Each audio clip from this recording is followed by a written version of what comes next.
This is the moment commonly pinpointed as the edge of the cliff, after which there is no turning back. The jackpot was unstoppable. A hack of the North American electrical grid. Pandemic. We called it the blood plague. It attacked the viscera, the liver, spleen, intestines, filling with blood till the abdomen burst. And then came the end.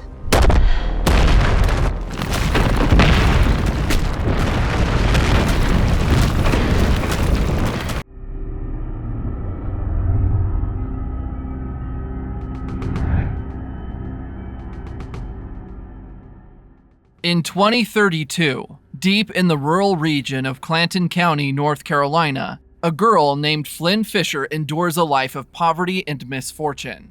Together with her ex-Marine brother Burton, who suffers from pain due to his high-tech haptic implants, Flynn looks after her sick mother. To make ends meet, she works at a 3D printing store in town. Both siblings make money on the side by competing in virtual reality video games. But Flynn is obviously the more talented player.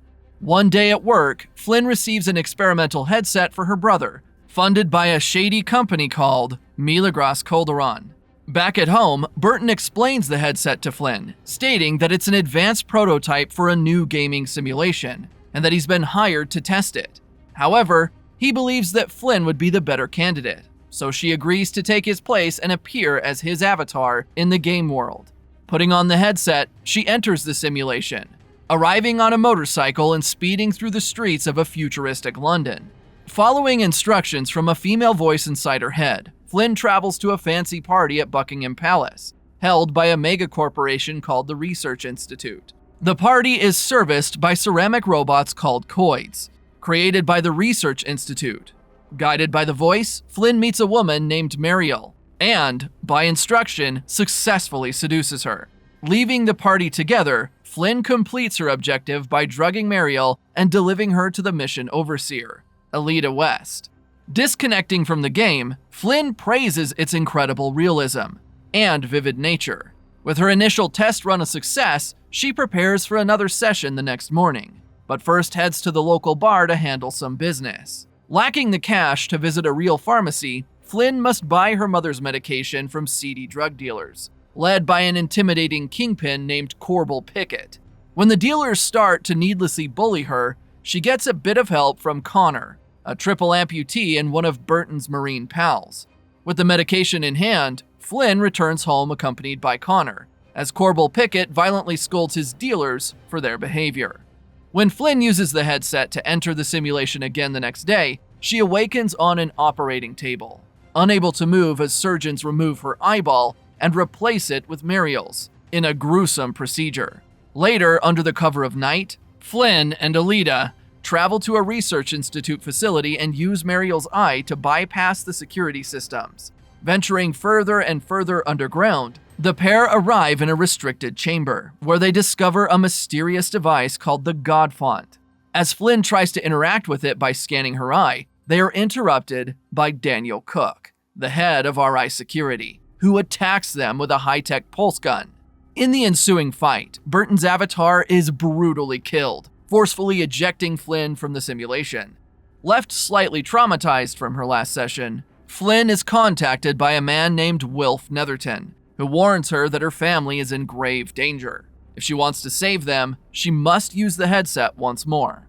Hurrying back home, Flynn tells Burton and his group of Marine friends about Wilf's warning. Using their military drones to scout the area, they locate a group of mercenaries closing in on their position, armed for battle. As the mercenaries draw closer, Burton and his brothers-in-arms strategically ambush them in the woods. With a little help from Connor, who arrives in the nick of time, they manage to kill the entire hit squad. Elsewhere, Wilf takes a phone call from his associate, the wealthy socialite Lev Zubov, the man behind Milagros. With Alida West missing in action, Lev believes that Flynn will play a vital part in the search to come, so he tasks Wilf with her recruitment. Reeling with stress from the mercenary attack, Flynn braces herself and uses the headset again. This time she wakes up in an avatar resembling herself, rather than her brother. Greeted by Wilf, she learns some eye-opening information. In truth, the headset is not a gaming device, but rather a gateway to alternate realities. When Flynn puts it on, her consciousness is transported to a future version of London in the year 2100. Here, her mind occupies not an avatar, but a semi-robotic body called a peripheral. When she's not in the peripheral, it is controlled by a rudimentary artificial intelligence. If Flynn agrees to help Wilf and Lev track down Alita, they will give her medication to treat her mother's illness. Disconnecting from the peripheral and returning to the present, Flynn hesitantly administers the medicine and awaits results. At the same time, she also starts to experience odd side effects from using the headset and decides to fill Burton in on the truth. While nearby, a local sheriff's deputy named Tommy Constantine discovers the cars belonging to the mercenaries, which are outfitted with futuristic cloaking capabilities. Using the headset, Flynn connects with her peripheral and arrives at Lev's home in Notting Hill. Greeted by Wilf, she meets Lev and his two technicians, Ash and Ossian. Offering more details, Lev explains that Flynn is from a parallel timeline called a stub, a timeline which is diverted from its original path due to interference from the future. With Alita's help, who previously worked for the Research Institute, they were able to establish a connection between their world and Flynn's. However, with Alita missing, they fear that the connection will be lost. Although she feels like they are holding back valuable information, Flynn agrees to help them find Alita, as long as her mother is healed. As a bonus, they also offer to help with her monetary situation by rigging the lottery, earning Flynn's family $250,000. Back in 2032, Corbel Pickett relaxes in a simulation of Old Havana, but he is approached by a man who offers him $10 million to kill Flynn and Burton.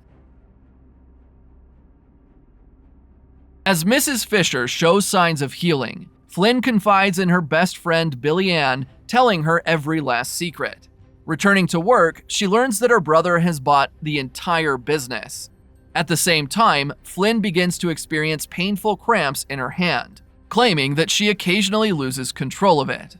Traveling to London via the headset, Flynn holds up her end of the bargain and tells Lev and Wilf everything she remembers about her mission with Alita. In turn, Ash tells Flynn to watch out for Corbel Pickett, as he may be dangerous to her family. As Flynn disconnects to warn Burton about Corbel, Wilf reflects on his childhood. Growing up, he and Alita were foster siblings, plucked from the streets at a young age. When he and Alita were adopted by the wealthy West family, his parents changed his name from Wolfgang to Wilfred. Although they've become estranged over time, Wilf heads to his mother's house, hoping to uncover more information. Unfortunately, he comes up empty-handed, with only vague clues on Alita's whereabouts. Back in Clanton, Burton seeks out Corbel and ultimately bribes him to leave his family alone. Meanwhile, Flynn goes back to London, and together, she and Wilf retrace her steps from the night she met Alita. Using advanced technology, they link their perspectives, allowing them to share visual data and feel each other's emotions. When their investigation is interrupted by a coy police officer, the pair fake a romantic encounter, allowing Flynn to disconnect without suspicion. Elsewhere in London, Dr. Charisse Newland, the head of the Research Institute, tasks Daniel with hunting down Flynn and uncovering information about Alita. Back at the Research Institute campus, Charisse meets up with Grace Hogarth, an RI employee who has a complicated relationship with Alita. Convinced that Grace shared company secrets with Alita, Charisse kills her without a second thought. Back in 2032, Burton warns Flynn about syncing with Wilf too carelessly, as it could result in a serious condition called haptic drift. With her brother's advice in mind, she uses the headset once more and returns to London, where she and Wilf figure out Alita's last known location. Together, they drive to Alita's abandoned home, and inside find a secret passage into an operating room. There, they recover chips from 2 dead peripherals and Alita's discarded neural implant, giving them more leads to follow. As they try to leave, Flynn and Wilf are attacked by Daniel. During this scuffle, Daniel is killed, throwing a wrench in Charisse's plan. In 2100 London, Wilf and Lev discuss their next steps while reviewing the evidence collected in Alita's secret room. At the Research Institute, Charisse links Daniel's death with Wilf and, knowledgeable of his connections, heads to Lev Zubov's house to confront him. At her home in Clanton, Flynn's side effects continue to worsen, and she eventually collapses into a seizure. At the local clinic operated by Deputy Tommy's fiancée, Dee Dee, Flynn schedules some medical tests to assess her condition. Back in 2100 London, Charisse arrives unannounced at Lev's residence, and the pair have a conversation about the current social hierarchy. In short, the city is controlled by the klept oligarchy, a group of wealthy families like Lev's that came into power after a chain of cataclysmic events dubbed the jackpot. The Metropolitan Police Force keeps the klept families in line, while the Research Institute makes immense profits with their technological progress. Charisse warns Lev to not overstep his bounds, for fear that the entire system could collapse on itself. As Flynn relaxes in a simulation, she is unexpectedly joined by Wilf, who promises to inspect the safety of the headset due to her seizures. Before leaving, he also tells Flynn that Alita is his sister. Back in London, Wilf learns that Lev hired Alita to make a stub timeline that he could exploit for profit. After a conversation with Burton and Connor, Flynn decides to change her tactics and uses the headset to make an unscheduled visit to London. Reconnecting with her peripheral in Lev's house, she confronts Ash and demands that 2 more peripherals are made for Burton and Connor. When pressured, Ash finally reveals details about the jackpot. The jackpot starts with global electrical blackouts in the year 2039, before everything spirals out of control. In the decades that follow, a pandemic nicknamed the Blood Plague ravages the globe, snowballing into a total environmental and agricultural collapse. After 4 decades of suffering, an explosion at a nuclear missile silo in Spring Creek, North Carolina, will end things with a bang. The jackpot is destined for Flynn's reality, and when she realizes this harrowing truth, she disconnects from the peripheral in fear. In London, circa 2099, Grace Hogarth shows Alita the Godfont device, which stores important data and allows the Research Institute to access the stub timeline. Grace reveals that the RI has been performing thousands of experiments in the stub, including military haptic implants, which Burton and his Marine squad received. Disgusted that real humans are being used as proverbial guinea pigs, Alita begins to formulate her plan. Back in 2032 North Carolina, Flynn takes some tests at the clinic. Meanwhile, a hitman named Bob, hired by the Research Institute to kill Flynn and Burton, arrives in town. As the siblings travel back home from the clinic, Bob attacks them with a pulse gun, but they manage to incapacitate and capture him with the help of Billy Ann. After turning him over to Deputy Tommy, they head home and finally tell their mother the truth about the headset. Although she's understandably confused, she cautions Flynn and Burton against becoming too dependent on the people in future London, as deals often have strings attached. Meanwhile, as Tommy transports Bob to the police station, he is run off the road by a cloaked car. The driver recovers Bob and flees, leaving Tommy injured at the scene. Taking her mom's advice to heart, Flynn makes an unscheduled jump to 2100 London, where she convinces Wilf to take her to the Research Institute. Before leaving, Wilf tells her about the Neoprims, an oppositionist group who denounced the post-jackpot power structure. After he was adopted and sent to a boarding school as a young boy, Wilf killed 5 Neoprims in self-defense, and is still haunted by the violence.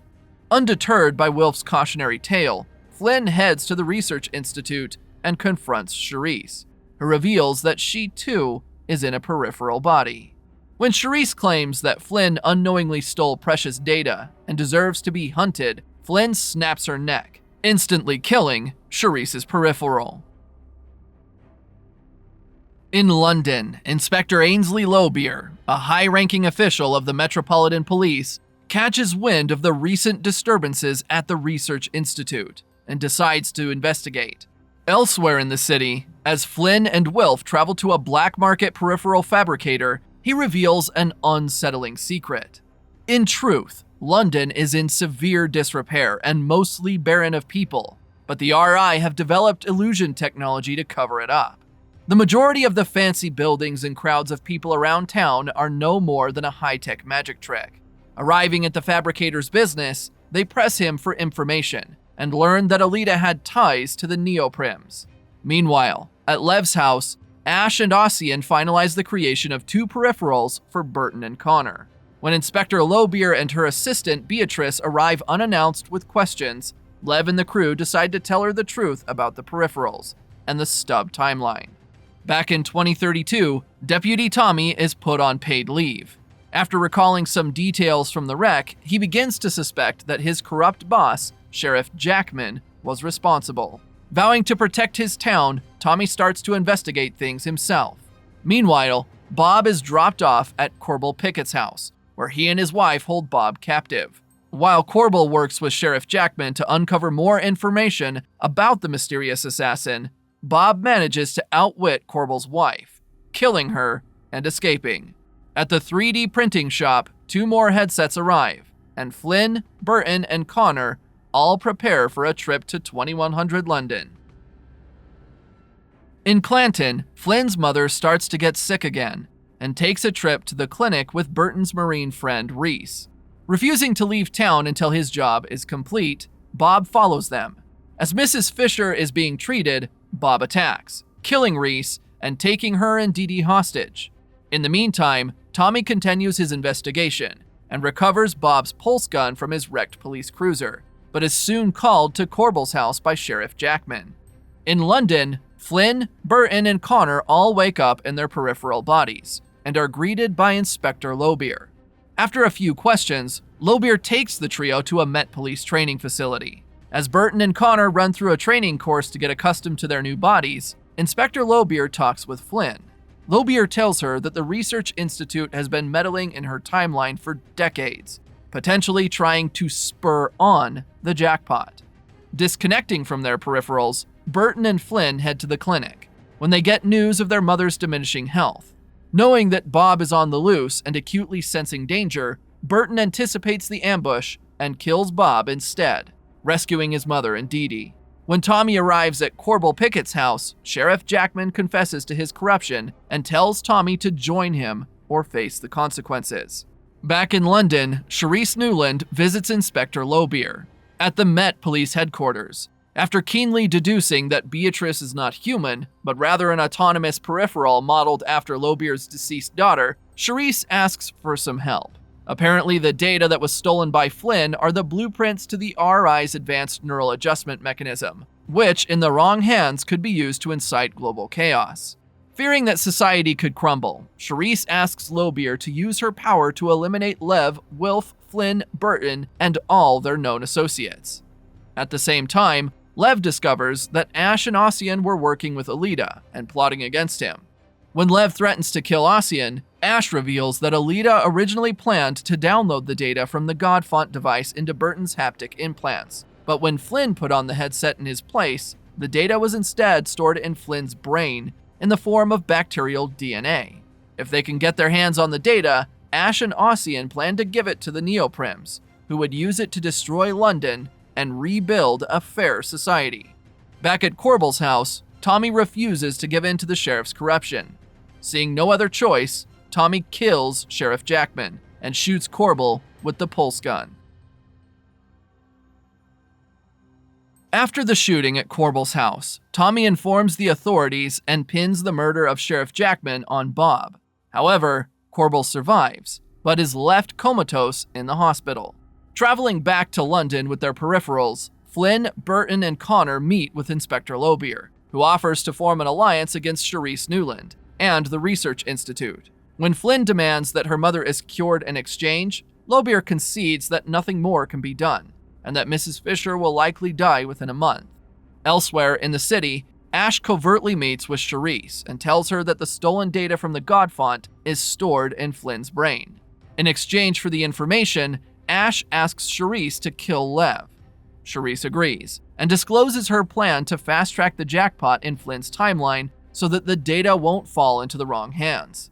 Meanwhile, Flynn meets with Wilf, and the two link their perspectives again, ultimately discovering that they've developed true romantic feelings for each other. Remembering a key childhood memory, Wilf suddenly realizes that he might know where to find Alita.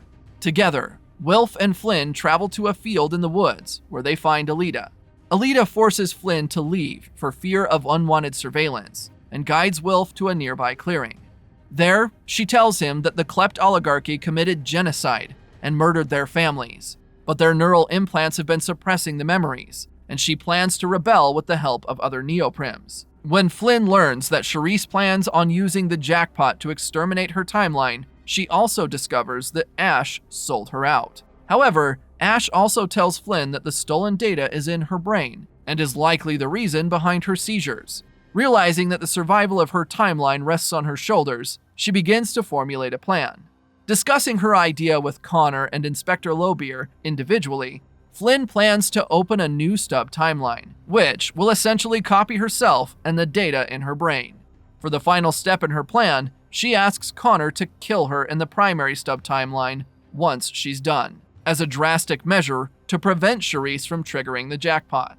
With help from Inspector Lobier, Flynn accesses a secret research institute site, where new stub timelines can be created. As Charisse watches on, Flynn creates a new stub using a wristwatch, then destroys the device so the research institute cannot track the new timeline. Successful in her endeavor, she disconnects from her peripheral and returns to 2032 North Carolina. In a final, selfless act, Connor shoots Flynn as requested, ending her life in the primary stub timeline.